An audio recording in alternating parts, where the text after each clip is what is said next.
और कितनी दूर है जी जगदीश भाई साहब का घर? अनिल बेटा, कितनी दूर दिखा रहा है इस रास्ते से? पापा 2 घंटे का रास्ता मानकर चलो। 2 घंटे अभी बाकी हैं। अच्छा, थोड़ी देर और सुस्ता लेती हूँ। तिलक राज के बहुत ही खास मित्र जगदीश चंद्र की बेटी की शादी थी। लड़के वाले नेपाल रहते थे, इसीलिए जगदीश चंद्र शादी के लिए नेपाल गए थे और उन्होंने तिलक राज को भी नेपाल शादी में आने का न्योता दिया था। इसीलिए तिलक राज अपने परिवार के साथ अपने दोस्त की बेटी की शादी के लिए पहुंच रहे थे, पर अचानक। क्या हुआ ड्राइवर साहब, आपने कार क्यों रोक दी? साहब आगे रास्ता बंद है, शायद कोई चट्टान गिरी हुई है।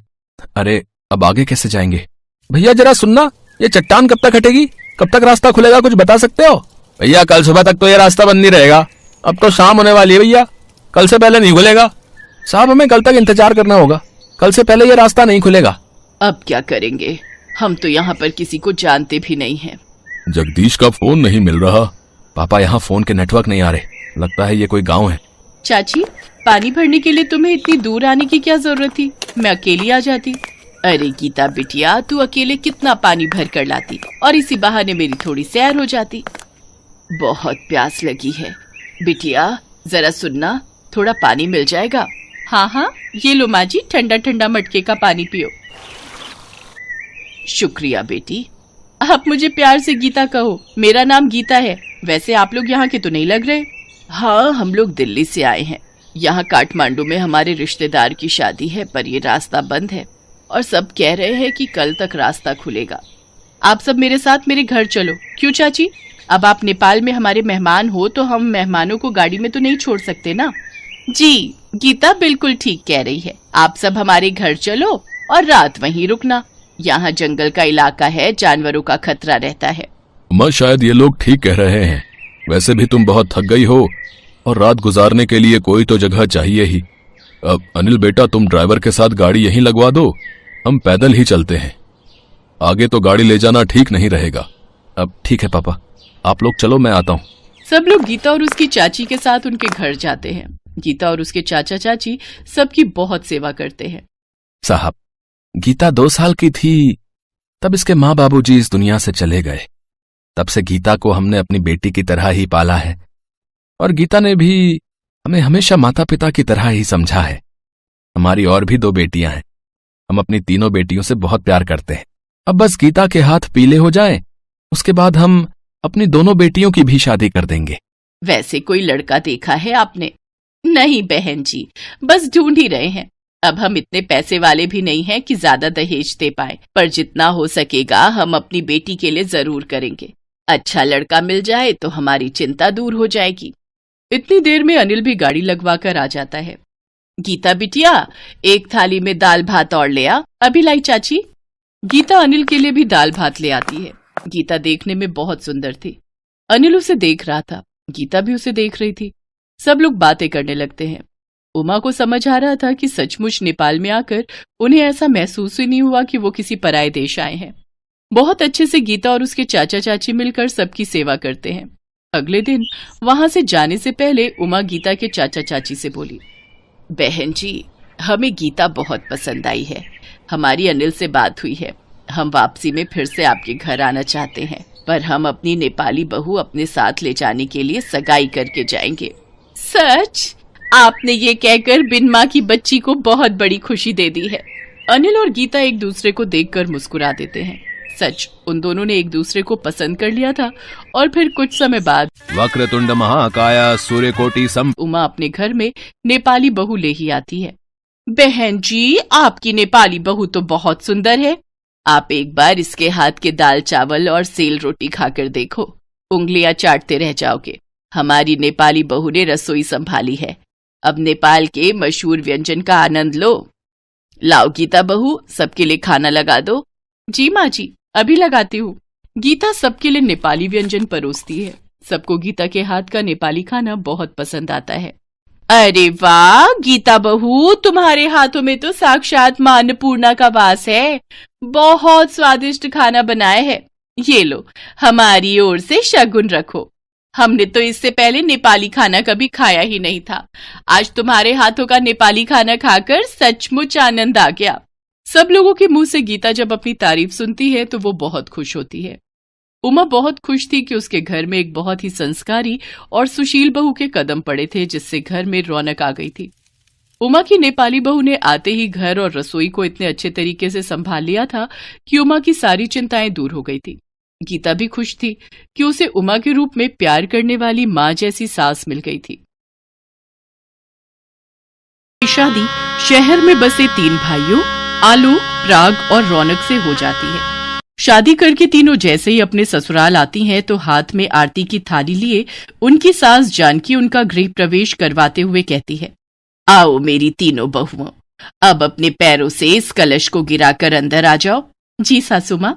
बड़ा सा ससुराल देखकर तीनों देसी बहुएं टशन में बोलती हैं, हाय दैया, ये तो एकदम फिल्म स्टार शाहरुख खान के घर जैसा घर है प्रीति। हाँ सपना, अगर ऐसा घर अपने गांव में होवे ना तो गर्दा गर्दा मच जाई। हमको तो अपनी आंखन पर विश्वास ही नहीं हो रहा है कि हमारी शादी इतना बड़ घर में हुई है। उनकी बातें सुनकर उनकी ननद श्रुति कहती है, ओ गॉड, अभी इन्हें आए 1 पल भी नहीं हुआ और इन्होंने अपनी गवारपंथी दिखानी शुरू कर दी। जरा अपने कायदे में रहकर बात करो ननद जी, आप हम तीनों बहनों के बारे में नहीं जानती हैं। अरे पूरे बनारस में हम तीनों बहनें अपने जुगाड़ूपन के लिए फेमस है, फेमस। ओहो, अब बस भी करो तुम ननद भाभी ने अभी से ही नोक-झोंक शुरू कर दी। चलो अब मेरे तीनों बेटे अपनी अपनी बीवियों को उनके कमरे दिखा दो। अगले दिन सुबह तड़के 5 बजते ही तीनों बहुओं की आंख खुल जाती है और वो किचन में साफ सफाई पर लग जाती हैं। तभी उनकी ननद श्रुति किचन में जाती है तो वो देखती है कि उसकी तीनों भाभियां मिट्टी से बर्तन घिस रही होती हैं। अरे मेरी मंद बुद्धि भाभियों, ये सब क्या गंद मचा रखा है? और तुम तीनों को नींद नहीं आ रही है क्या जो आधी रात को ये खटर पटर लगा रखी है? उक्का है ना ननद जी, हमरे गांव में तो सुबह 5 बजे सब जग जावत है और हमरे गांव में तो मिट्टी से ही बर्तन मांजते हैं। हाँ, इससे 2 फायदा है, एक तो बर्तन भी अच्छे से चमक जावत है और साथ ही साबुन के पैसा के भी बचत हो जात है। अरे पर ये तुम्हारा बनारस गांव नहीं बल्कि मुंबई शहर है, यहाँ ये सब जुगाड़ूपन मत दिखाओ और अपनी ये सब बचकानी हरकतें बंद करो प्लीज। श्रुति तीनों जुगाड़ बहुओं को झड़प कर चली जाती है। ऐसे ही कुछ दिन बीत जाते हैं। एक रोज जब वो तीनों किचन में खाना बना रही होती हैं कि तभी सिलेंडर खत्म हो जाता है। अरे मोरी मैया, ये चूल्हा तो लगता है बिता गया। अरे बहू, रोटियां बन गई हो तो जल्दी से ले आओ। अरे बाप रे, अब क्या होगा? हमको जल्दी से अपना कौनो जुगाड़ लगाना होगा। तभी उनका ध्यान पूजा घर में रखी लकड़ियों पर जाता है। बस फिर क्या था, वो 4 ईंटें लेकर आती हैं और उसका चूल्हा बनाकर उसमें गर्मा गर्म रोटी बनाकर सबको खिलाती हैं। पता नहीं क्यों लेकिन कुछ धुएं धुएं की स्मेल आ रही है। सही कहा भैया। तभी उन सबकी नजर किचन में से निकल रहे धुएं पर जाती है। सभी दौड़ते हुए किचन में जाते हैं। अरे मेरी भोली बहुओं, जब किचन में गैस सिलेंडर है तो फिर तुम तीनों चूल्हा क्यों फूंक रही हो? सासू माँ, आपका सिलेंडर तो कब का बाय बाय बोल गया, इसीलिए हम जुगाड़ लगाकर चूल्हा जलाई लिए। वो सब तो ठीक है मेरी जुगाड़ू बहू, मगर तुम ये लकड़ियां कहाँ से उठाकर ले आई? सासू माँ, ये तो हम पूजा घर में रखी लकड़ियां लाए हैं। अपनी जुगाड़ू बहुओं की हरकतें देखकर जानकी कहती है, अरे बैल बुद्धि बहुओं, वो तो चंदन की लकड़ियां थी जिसे मैंने हवन के लिए मंगवाया था और तुमने चंदन की लकड़ियां रोटी सेकने में फूंक दी। ओहो, अब जो हो गया सो हो गया सासू माँ, अब हमको माफी दे दियो। इतना कहकर तीनों बहुएं माफी मांगकर मामले को ठंडा कर देती हैं। ऐसे ही समय बीतता है। फिर एक सुबह जब सब नाश्ता कर रहे थे तो गिलास में रखा जूस रौनक के फोन पर गिर जाता है और उसका फोन भीग जाता है। ओह नो, आज ही मुझे मीटिंग के लिए बाहर जाना था और आज ही इस फोन को भी खराब होना था। शॉप वाला तो इसे रिपेयर करने में 2-3 दिन का टाइम लगा देगा। अरे पति देव, अपना फोन हमको दो, हम अभी इसे बिना पैसा खर्च किए ठीक कर देंगे। अरे मेरी गवार भाभी, इस फोन को जुगाड़ की नहीं बल्कि दुकानदार की जरूरत है। अब अपनी कोई जुगाड़पंती करके भैया के इस फोन को डेड बॉडी में मत बदल देना। इसके बाद श्रुति उस फोन को कपड़े से पोंछकर कुछ देर धूप में रखकर फिर उसे चावल के कनस्तर में डाल देती है और ठीक 1 घंटे बाद फोन रौनक को देती है और टशन मारते हुए अपनी ननद से कहती है, का हुआ ननद जी, भेजा चकरा गया का हमार जुगाड़ देखकर? अरे वाह भूमि, तुमने तो सचमुच में 1 घंटे के अंदर ही मेरा फोन बिल्कुल ठीक कर दिया। देखा हमरा कमाल, फोन भी झट से ठीक हो गया और पैसा भी बच गया। अरे जुग जुग जियो मेरी प्यारी बहुओं, आज तो सचमुच तुमने बचत करके सर्वगुण संपन्न बहुओं वाला काम किया है। हाँ सचमुच, तुमने तो कमाल कर दिखाया। रौनक और सास के मुंह से तारीफ सुनकर उन तीनों बहुओं को शह मिल जाती है। ऐसे ही एक दिन जब सपना वैक्यूम क्लीनर से घर की सफाई कर रही होती है तो अचानक से वैक्यूम क्लीनर काम करना बंद कर देता है। अरे मोरी मैया, ये बिजली से चलने वाला झाड़ू तो बंद हो ही गवा, अब क्या करे? जल्दी से कौनो जुगाड़ सोच सपना, ताकि अपना कामो बन जाए और हमरे पैसे भी बच जाए।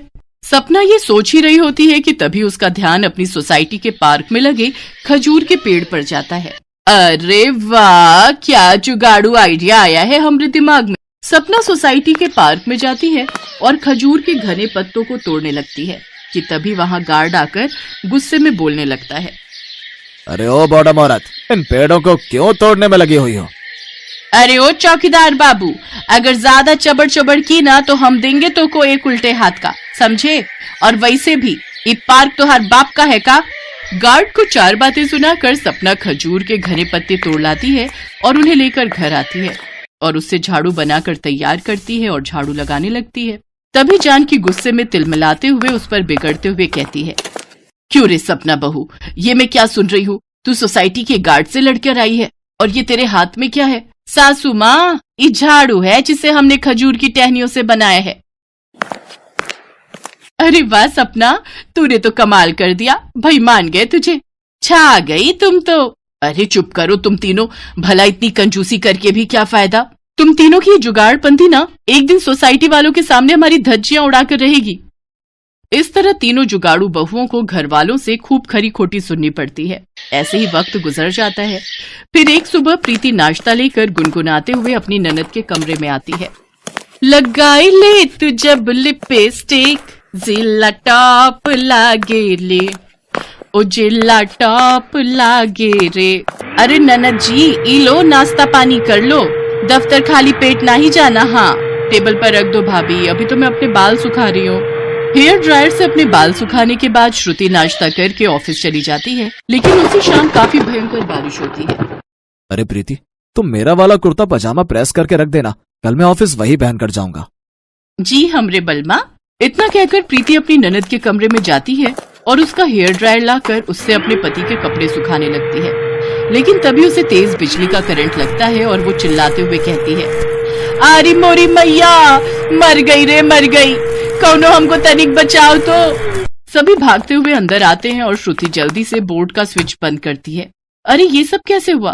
प्रीति उसे सारी बात बताती है और श्रुति उन्हें खूब सुनाती है। भाभी, मैंने तुम्हें पहले भी समझाया था ना, आज अपनी बेवकूफियों की वजह से तुम्हारी जान तक भी जा सकती थी।